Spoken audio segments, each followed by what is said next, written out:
Assalamualaikum warahmatullahi wabarakatuh.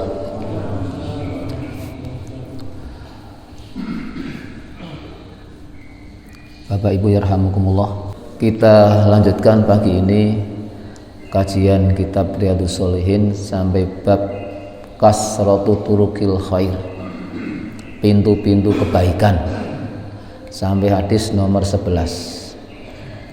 Al-hadi asyara anhu ay an Abi Hurairah radhiyallahu an anin Nabi sallallahu alaihi wasallam qala laqad ra'aitu rajulan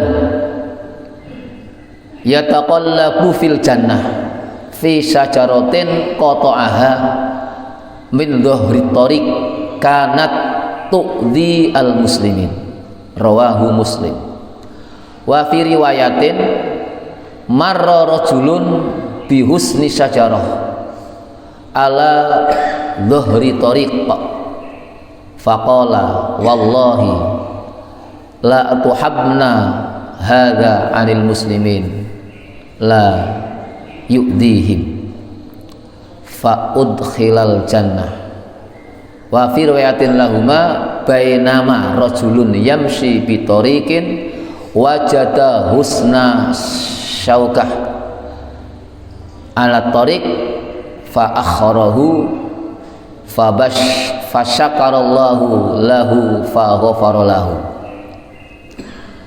As-sani asyar anhu ayan Abi Hurairah radhiyallahu anhu qala Rasulullah sallallahu alaihi wasallam man tawaddoa fa ahsanal wudu thumma atal jumu'ah fastama'a wa ansata ghufira lahu ma bainahu wa bainal jum'ah wa ziyadatu salasati ayyam wa man massal hasa faqad lahu, rawahu Muslim.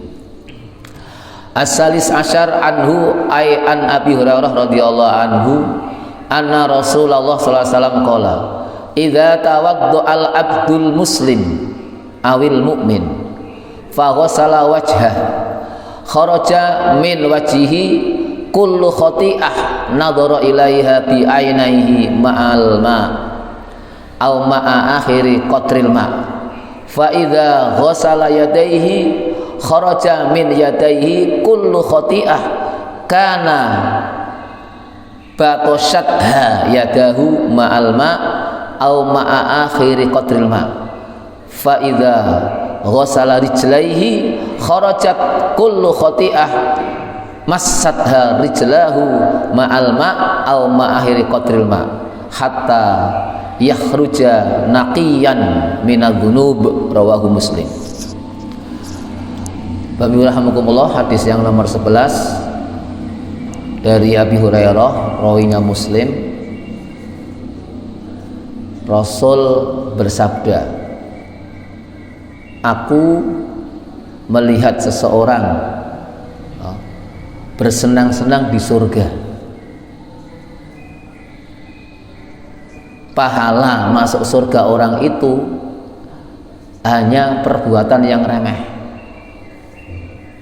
Menyingkirkan rintangan jalan yang mengganggu orang. Jadi ada pohon yang tumbang atau dahan kalau orang Jawa itu pangdahan, tumbang di gang atau di jalan, kemudian disingkirkan, niatnya agar tidak menghalangi orang yang lewat. Dari 3 rawi tadi, yang terakhir fa syakarallahu lahu fa ghafara lahu, Allah mengampuni orang ini dan Allah masukkan surga. Oleh karena itu, fatlul izalati ma yu'dhi nas fi mururihim minat tariq, keistimewaan menghilangkan segala bentuk rintangan jalan atau tempat yang untuk lewat kaum muslimin atau untuk lewat manusia secara umum, agar orang lewat itu bisa lancar, nyaman. Nah, hal-hal yang merintangi itu disingkirkan. Itu keistimewaan pahalanya luar biasa. Nah, pada pertemuan yang lalu saya sampaikan termasuk di gang-gang yang dipasang polisi tidur itu sebaiknya dibuang. Karena itu bentuk rintangan jalan. Beda dengan garis kejut ya, yang di tol-tol, yang di jalan-jalan yang haram itu beda. Kalau garis kejut itu bukan rintangan untuk mengingatkan, kalau yang di gang-gang yang dipasang polisi tidur, yang kadang-kadang para penggayuh becak yang bawa muatan atau sepeda bakul-bakul itu kan merasa terganggu. Oleh karena itu monggo Pak RT yang di gang-gangnya ada polisi tidur diratakan saja, cukup pakai tulisan atau tanda rambu, maaf banyak anak-anak, hati-hati. Karena itu bagian dari rintangan jalan. Wal hathu ala fi'li kulli ma yanfa'ul muslimin. Wa ma yub'itu anhum ad-darar. Jadi Rasul mendorong kepada umatnya untuk melakukan kebaikan yang bermanfaat bagi sesama muslim secara umum dan menjauhkan hal-hal yang membahayakan. Itu dihindari, kalau ada kita singkirkan, karena itu bagian dari iman. Hadis yang nomor 12, masalah wudhu kaitannya dengan sholat Jumat ya. Man tawaddo'a fa ahsanal wudu tsumma atal jum'ah ila akhiril hadis. Barang siapa yang berwudu untuk sholat Jumat, wudunya baik sesuai dengan sunnah Rasul. Kalau dalam dunia fikih syarat rukunnya wudu dipenuhi. Setelah itu berangkat ke masjid, mendengarkan khutbah, tidak cukup mendengar tapi ada kalimat wa ansota, mendengarkan dan betul-betul memperhatikan isi khutbah. Maka orang yang wudunya baik ke masjid Jumatan mendengarkan khutbah dengan baik, dosa-dosa kecilnya nanti di sarannya bukan dosa-dosa kecil ay as-saghair diampuni Allah Subhanahu wa taala antara Jumat yang satu ke Jumat yang lain ditambah 3 hari, berarti 10 hari. Nah, itu yang pertama, hadis yang ke-13. Yang ke-12 ya. Jadi dosa 10 hari, yang dosa-dosa kecil Allah ampuni, ataupun dosa-dosa besar kalau dalam kitab Al-Kabair namanya Al-Kabair wajib ditobati sesuai dengan rukun syaratnya tobat. Nah, kalau dosa kecil akan gugur, karena itu satu kebaikan sebagaimana firman Allah, innal hasanat yudhibnas sayyi'at. Nah, hadis yang bagian kedua, waman massal haso faqad lahu. Barang siapa yang Jumatan tapi main-main, kalau ini kan aso itu kan batu kerikil, kalau sekarang main-main dengan driji ceklean, apalagi kok sampai ngomong dengan jamaah, eneng dengarkan khutbah itu faqat lahu, artinya apa? Jumatan orang itu sia-sia. Bahkan di hadis Muslim disebutkan, idza qulta li sahibika yaumal jum'ati ansit wal imamu yahtubu faqad laghauta. Ketika panjenengan atau saya, imam sedang berkhutbah, bukan khotib yang ngomong ya, selain khotib mengingatkan teman atau jamaah, dengarkan tertib, di masjid itu ada imam khutbah, itu menjadikan Jumatannya lahu. Oleh karena itu pastikan yang mengingatkan hanya khotib yang berkhutbah. Karena pernah kejadian Rasulullah sedang berkhutbah, ada jamaah datang langsung duduk, tidak sholat. Hanya Rasul perintah silahkan berdiri sholat tahiyatul masjid. Berarti seorang khotib boleh mengingatkan jamaahnya yang tidak pas dengan syariat, lebih-lebih cerita atau bercanda di dalam masjid. Itu tuh wilayahnya khotib, bukan wilayah takmir atau jamaah yang lain. Nah, dari hadis ini yang pertama kesimpulannya al-hatsu ala tahsinil wudu wa itmamihi wal muhafadzah alal salatil jumu'ah. Jadi Rasul mendorong kita untuk beresi wudunya sesuai dengan tuntunan sunnah Rasul, menyempurnakan wudu mulai masuk wajah, tangan, kaki disempurnakan. Ya sempurnanya 3 kali, tapi ingat tidak boros air. Sempurna tapi tidak boros. Karena ada orang yang wudu boros, buang-buang air karena kena penyakit was, kan mubadir. Yang kedua, fatlu sholatil jumu'ah, keistimewaan sholat Jumat. Wahya wajibah ala kulli muslim hurrin zakarin akilin balighin mukim. Nah, sholat Jumat itu wajib bagi muslim laki-laki merdeka, sekarang merdeka semua, akalnya sehat, sudah balik dan mukim. Mukim itu tinggal menetap di satu tempat perkampungan. Kalau rumahnya mencil sendirian di padang pasir tengah sana, tidak ada temennya, ya tidak kewajiban. Tapi kalau mampu mencari tempat yang untuk Jumatan ada, ya silahkan keluar untuk itu.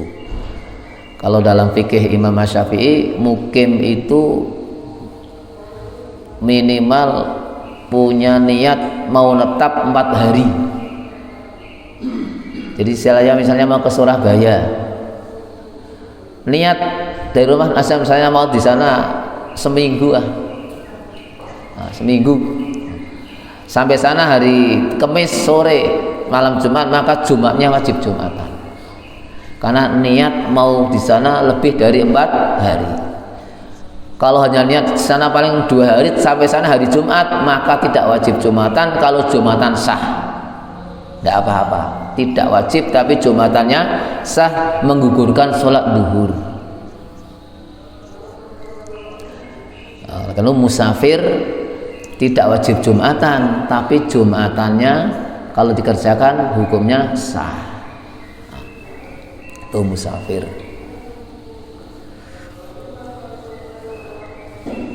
Yang ketiga, sholatul Jum'ah tukaffiru dunuba asroti ayyam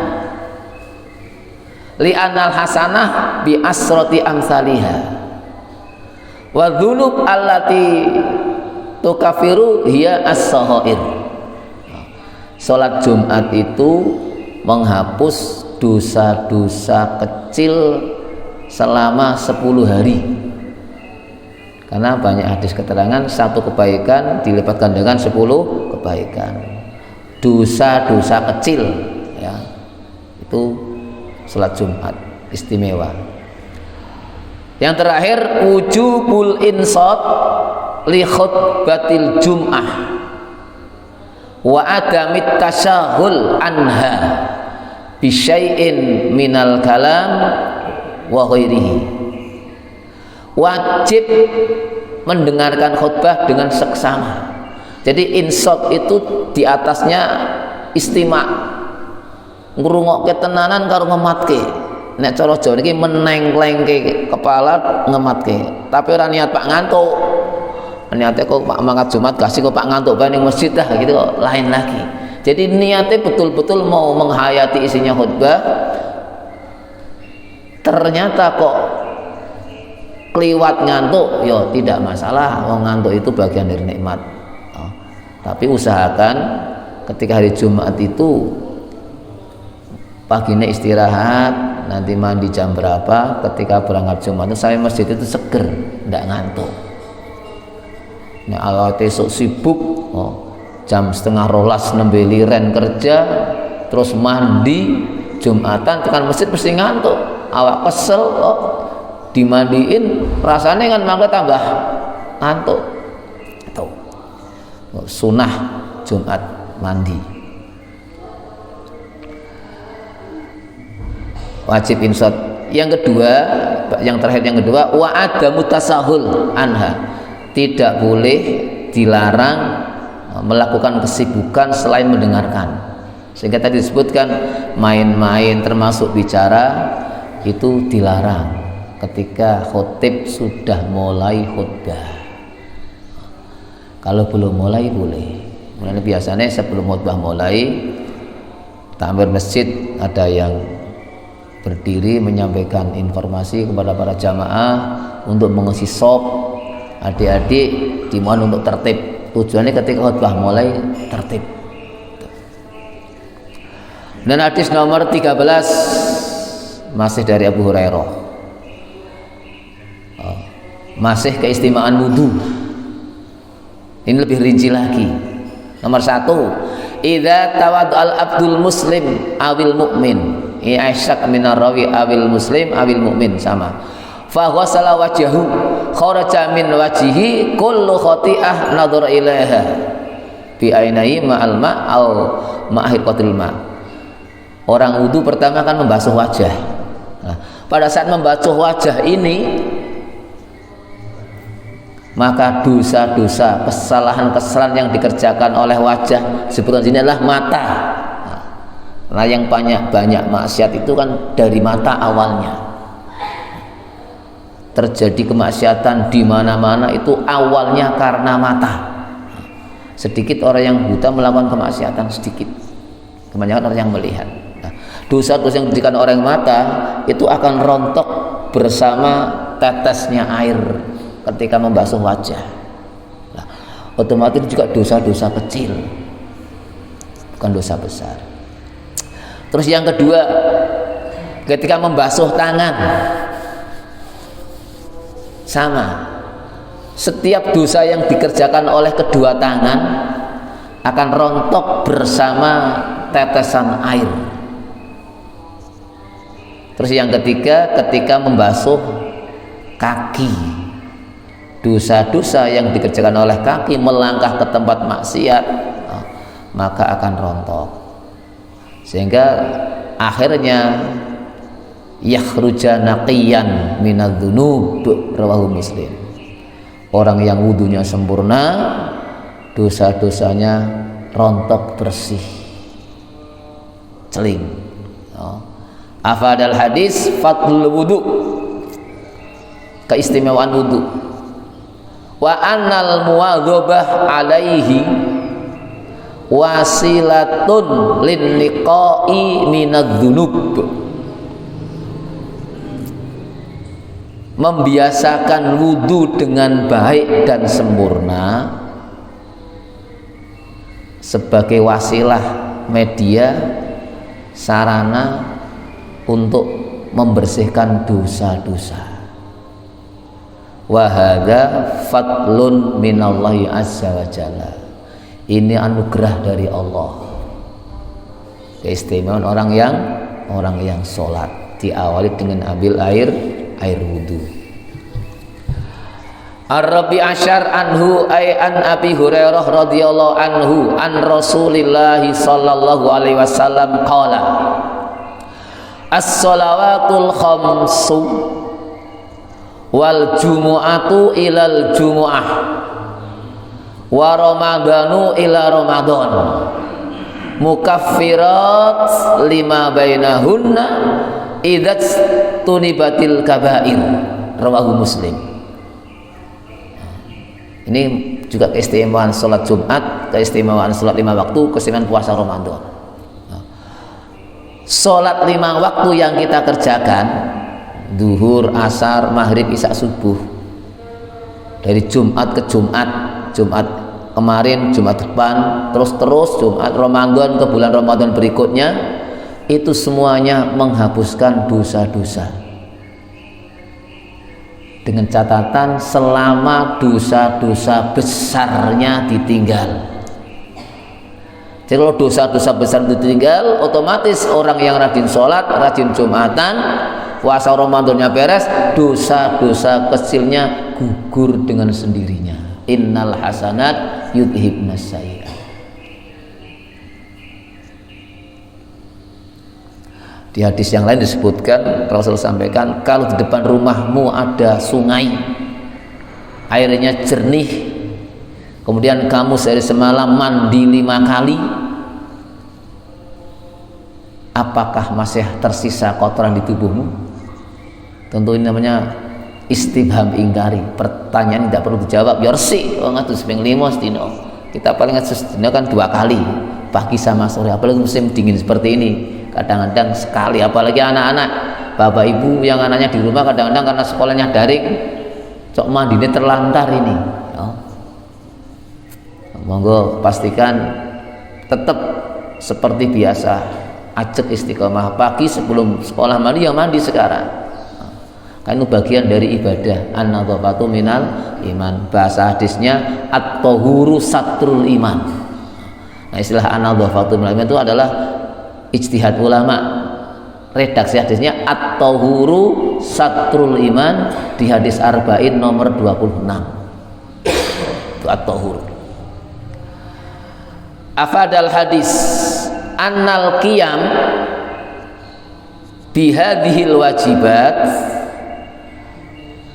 ala khairi wajhin yakunu sababan li an yaghfirallahu azza wa jalla bi fadlihi wa rahmatihi ma waqa'a bainaha minadz dzunub as-shaghirah.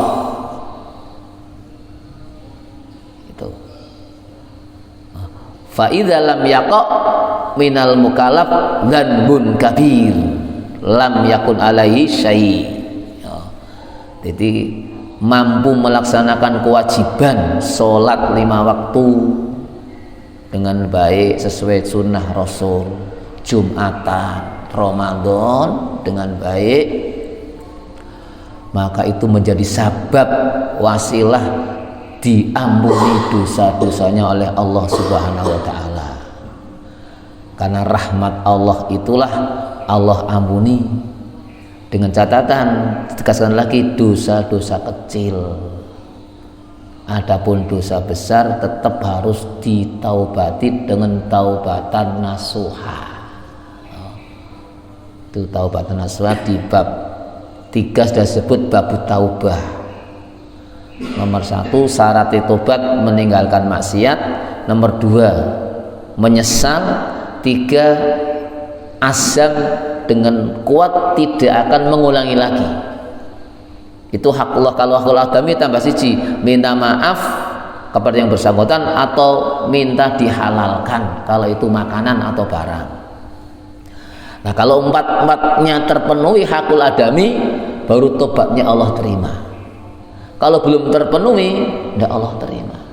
Saya mukul orang, saya hanya istighfar, tobat sama Allah, istighfar. Orang yang saya pukul tidak saya datang minta maaf, tidak akan Allah ampuni. Kenapa? Hakul adami. Bahkan di hadis yang lain ada kisah Rasul sampaikan, atadruna manil muflis, orang yang bangkrut. Nah, kata sahabat, orang yang bangkrut itu adalah orang yang tidak punya harta, tidak punya apa-apa, hidup sebatang kara. Kata Rasul, tidak itu. Al-muflisu fina man ya'ti yaumal qiyamah bisolatin wa zakatin ila akhirihi. Jadi orang yang bangkrut itu orang yang datang pada hari kiamat menghadap Allah membawa pahala sholat, puasa, zakat dan pahala-pahala kebaikan, khususnya yang hakullah. Tapi dengan hakul adami tidak beres. Pernah mukul temannya, pernah mencuri, pernah menyakiti, pernah memaki, pernah utang ngemplang misalnya, sekalipun 1.000 rupiah. Setelah sampai akhirat, orang-orang yang pernah disakiti, yang dicaci, dimaki, didolimi, semuanya minta keadilan Allah datang. Sehingga orang yang baik tadi, hakullahnya, pahala sholatnya diberikan kepada orang yang pernah dipukul, misalnya, semua pahalanya habis. Sementara masih banyak orang yang pada datang yang didolimi. Artinya apa? Dosa-dosa orang yang datang itu ditimpakan kepada orang tadi, dan akhirnya Rasul sampaikan summa turiha finnar, kemudian dilempar di neraka. Itu namanya orang muflis. Ini hadis Muslim di bab zalim.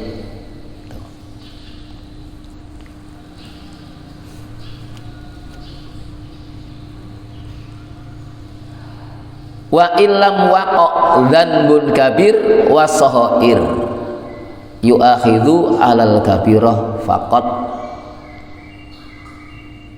wa yurja an yakhifallahu anhu wala budda min takfir dzunub al kabirah minat taubah as-shadiqah. Kalau orang itu tidak punya dosa besar, dosanya kecil-kecil, dengan ibadah tadi di atas sholat 5 waktu, Jumatan, puasa Ramadan, maka Allah ampuni dosa-dosa kecilnya. Adapun dosa besar tetap harus ada tobat. Di sini at-taubah as-shadiqah, bahasanya taubatan nasuh. Jadi tobat sing shadiqah ini bener-bener tobat tenanan.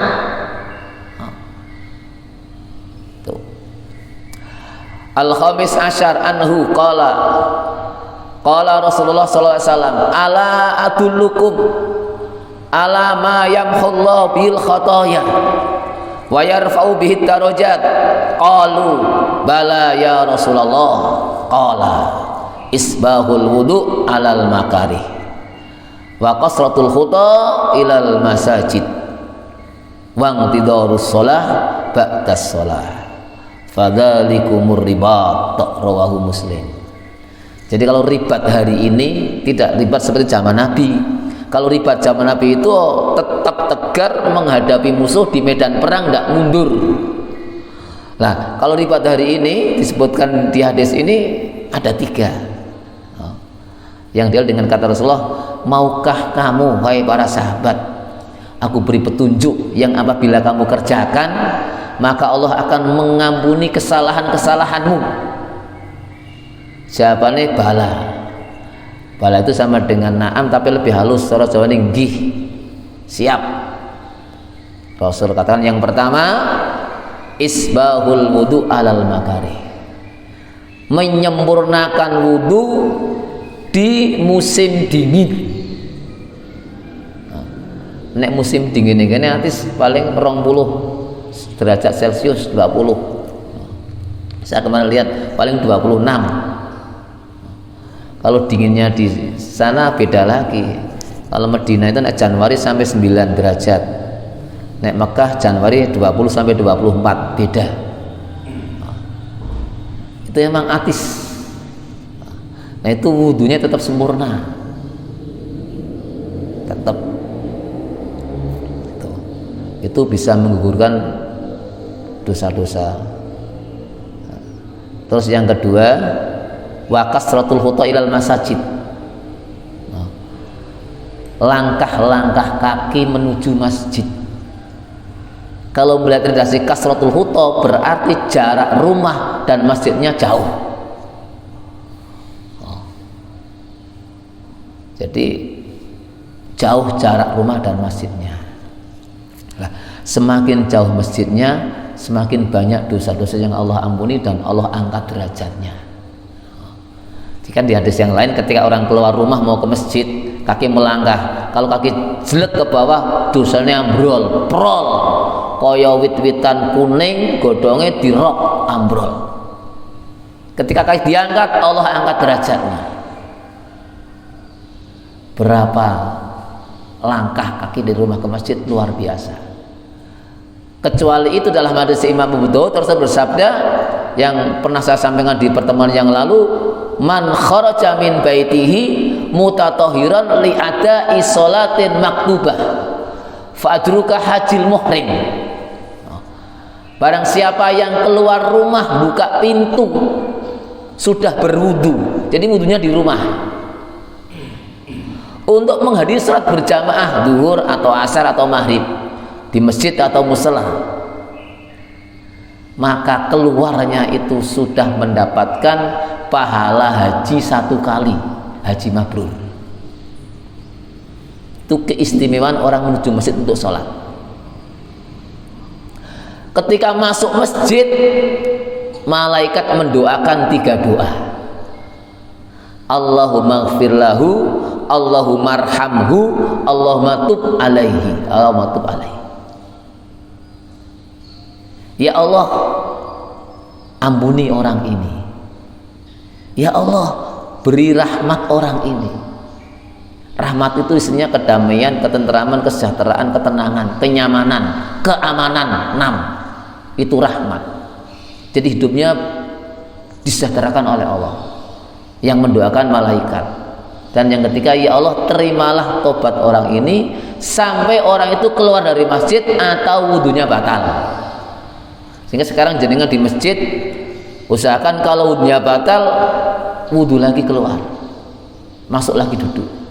Nah, kalau wudunya belum batal, didoakan malaikat terus. Itu keistimewaan orang yang menuju masjid duduk. Nah, selama di masjid sampai pulang keluar masjid, di masjid sampai 1 jam, maka 1 jam di masjid itu semuanya dihitung pahala sholat. Nah, jenengan sholat 1 jam pirang rakaat. Nah, Ramadan dicoba mulai terawih neng omah sholat sendiri 1 jam katanya untuk pirang rakaat. Jadi duduk di masjid sambil ngaji atau baca Quran, mendengarkan majelis taklim, itu duduknya dinilai pahala sholat. Bahkan di hadis yang lain, Imam At-Tirmidzi dan Imam Ahmad meriwayatkan masalah majelis taklim. Jadi man ghoda ilal masjid liyata'allama la yuridu bihi illa an yata'allama au yu'allimahu kana lahu ka ajri hajatin tamatin hajatuhu. Barang siapa yang keluar rumah menuju masjid, niatnya hanya untuk ngaji, apakah santri yang mendengarkan atau ustadz Pak Kiai yang menyampaikan, dua-duanya, yang mendengarkan dan yang menyampaikan mendapatkan nilai pahala haji sempurna. Kalau ini tidak usah wudhu, tapi bedanya ketika tidak punya wudhu tidak didoakan oleh malaikat.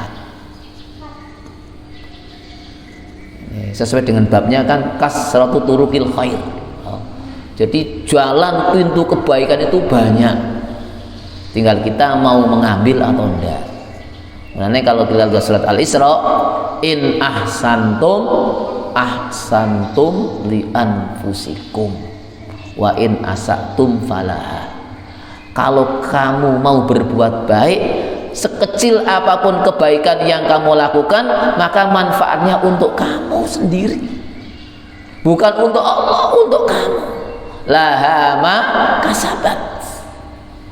Sebaliknya, wa in asatum falaha, ketika berbuat kesalahan, kezaliman, dosa, mendarati orang lain, maka akibatnya untuk kita. Hal jazaul ihsan ilal ihsan. Kebaikan itu pasti dibalas kebaikan. Tuh. Yang ketiga, wang tidaru sholah ba'da sholah, menunggu sholat setelah sholat. Contohnya 1, jenengan masuk masjid, saya tahiyatul masjid, waktu duhur belum masuk, duduk nunggu azan duhur. Ki masuke setelah sholat, nunggu sholat. Setelah sholat duhur, setelah azan duhur, jenengan sholat sunnah rawatib sebelum duhur. Boleh 2, boleh 4. Mau 2 monggo, mau 4 monggo. Tapi kalau jenengan bisa ngajak 4 istimewa. Saya sholat di Masjid Taqwa Pekajangan, di sana ada papan tertulis hadis riwayat Abu Dawud, man hafadho arba'a raka'atin qabla dzuri au ba'daha banallahu baitan fil jannah. Jadi di Masjid Taqwa itu sepekan atau seminggu, saya kurang tahu, ada hadis-hadis yang sifatnya amali harian dipasang, ditulis hadisnya dan terjemahan tulisannya bagus, bersih. Ketika mau diganti tulisan baru, betul papannya bersih, pakai tulisan pakai kapur, tidak pakai headboard. itu ganti. Nah sekarang tulisannya masih corona. Nah, jangan mampir dilihat masih wabah corona hadisnya. Tuh. Siapa yang sholat sebelum duhur 4 rakaat, setelah duhur 4 rakaat, maka Allah membangunkan istana di surga. Sehingga qobliyah duhur itu boleh 2, boleh 4. Yang rawatib muakkad 2. 2 itu sebelum duhur 2, setelah duhur 2, total 10 yang muakkad. Itu yang 10 ada yang 12. Bedanya yang 12 sebelum asar tambah 2. Kalau yang 10 sebelum duhur 2, setelah duhur 2, setelah maghrib 2, setelah isya 2, sebelum subuh 2. Jadi minimal ini rawatib muakkad. Kalau yang 12 tambah lagi sebelum asar 2. Nah, kalau hari muakkad 22. Tambahannya tadi sebelum duhur 2, sebelum asar 2. Sebelum duhur 2, setelah duhur 2 4. Sebelum asar 4 tambahannya. Terus sebelum maghrib 2, sebelum isya 2. Total yang ghairu muakkad yang kadang Rasul lakukan kadang tidak itu 22 rakaat. Nah yang muakkad 10. Tuh. Jadi menunggu salat. Yang kedua setelah azan sholat sunnah, nah nunggu qomat biasanya 15 menit 10 menit. Duduknya nunggu qomat itu juga menghapus dosa. Nunggu qomat. Nah pada saat nunggu qomat ini waktu yang mustajab untuk berdoa. Jadi bainal adzan wal iqamah, adzan berhenti, doa adzan, sholat sunnah, nunggu qomat berdoa. Ini waktu yang mustajab untuk berdoa di saat setelah adzan sebelum qomat. Nah kalau Jumatan panjang, baratan kan ono khutbah. Tapi tetap tidak boleh berdoa ketika khotib sedang berkhutbah, dengarkan. Nah, ketika khotib kok duduk antara doa khutbah ada jeda, silahkan berdoa di situ. Nah, sehingga doanya khotib di Jumat itu luar biasa, mustajab. Itu di hari Jumat. Nah, ada tambah satu lagi hadis hari Jumat waktu yang mustajab setelah asar. Dijelaskan dalam Syarah Muslim, Imam Nawawi menjelaskan kurang 1 jam sebelum maghrib. Sekarang maghribnya jam 6.17 kok. Berarti mulai jam 5.17 sampai maghrib hari Jumat itu waktu yang mustajab untuk berdoa. Itu yang waktu di sini waktu yang khusus di sana Arafah tanggal 9 Dzulhijjah, ayo di Multazam tempat sana. Kalau di sini itu banyak sekali. Dan sekarang musim penghujan. Rasul pernah menjelaskan doa yang dipanjatkan ketika sedang turun hujan itu juga mustajab. Ini ketika hujan, alhamdulillah, donga ya Allah muga-muga selamat. Kayak jemuran di rumah ya Allah, muga-muga jodoh keli bae dongane gitu. Aja melo aduh gagar kabeh kejemurane morak-marik. Itu suudzon. Tak boleh. Kita harus husnudzon. Berdoa ketika turun hujan. Punya acara yang penting, gagal tidak masalah. Ya alhamdulillah ya Allah, moga-moga saya membawa berkah. Acara yang penting ini semoga ke depan dapat acara yang penting lebih baik lagi ya Allah. Aja malah sial lagi gagal kabeh gara-gara hujan, tidak boleh. Dosa itu kata mensiali apa? Mensiali nikmat Allah. Hujan kan nikmat. Dongane hujan yang membawa berkah. Tuh. Terus yang ketiga habis sholat subuh, jadi kan duduk ke Pak nunggu mau sholat isyraq. Nah nunggunya juga sama. Setelah sholat subuh mendengarkan pengajian atau baca Quran atau baca zikir, nunggu sholat isyraq juga menghapus dosa. Ini istimewa kalau di masjid itu. Jadi dari subuh nunggunya sampai isyraq, duduknya dapat pahala sholat, menghapus dosa luar biasa. Nah ini semua hanya bisa dicerna orang yang punya iman sehat, imannya waras. Nah imannya penyakitan loh, bar subuh penai turu anteng kemul ya kok. Nah orang sarapan ku sarapan tangin orang ya utang. Nah, itu tidak seperti itu. Itu diantara uang tidur sholat ba'da sholat. Dalam syarah yang lain disebutkan lagi intidaru kulli khair, menunggu setiap kebaikan masuk. Jenengan di rumah, Pak, nunggu tamu, kebaikan kan, mau menghormati tamu, itu masuk dalam syarahnya. Tidak sholat tok, setiap kebaikan yang kita tunggu datangnya, menunggunya itu menghapus dosa. Pak, ono tamu, menghormati tamu, luar biasa pahalanya.